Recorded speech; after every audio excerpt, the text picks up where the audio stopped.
السلام عليكم ورحمة الله تعالى وبركاته. قلنا لكم مقطع جديد ما من منوعات موبي من واقعنا بمناسبة واقعنا ربنا يهدينا. بس أنا إنه في الفيديو ده إنه داير أحكي لكم أو داير أوضح لكم إنه تم تغيير طريقة تقديم المحتوى بتاعت قناتي في اليوتيوب أو بتاع صفحتي في الفيسبوك. بس داير أبدأ إنه أقدم توعية للشباب في السوشيال ميديا، ونتمنى الناس تتقبل المحتوى ده يعني وتدعمه. فداير أديكم يعني معلومة بسيطة يا أخوانا. أنت لازم في الدنيا ده تخلي بالك من الناس اللي حوالينك وتفرس الجن الإنس وبين الجن الحقيقي يعني ببساطة شديد.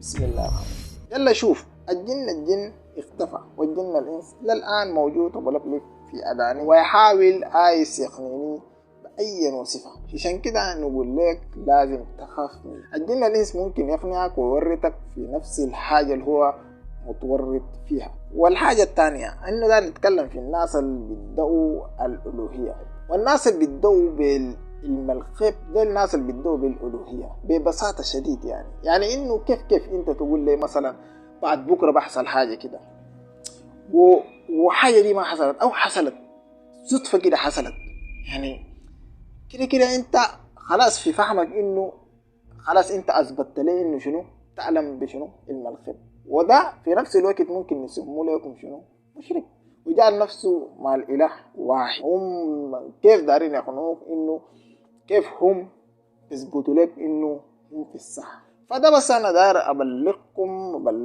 بدأ في توعية الشباب في السوشيال ميديا. انا بتمنى الناس تدعم او نصل انتشار التوعية بالنسبة للشباب اللي انحرفوا علينا وكمية من الأشياء اللي ما بعجبنا في السوشيال ميديا وللأسف الشديد يعني. ونقول لكم ده نهاية الفيديو. إذا أنت بتتابعني من الصفحة إلى الفيسبوك أعمل متابعة وجهز نفسك، وإذا أنت بتتابعني من اليوتيوب أعمل سبسكرايب وأعمل لايك وأعمل شير للفيديو لكي لا نستفيد من الله. اللهم صل على سيدنا محمد وعلى آله وصحبه وسلم. نقول لكم بيس.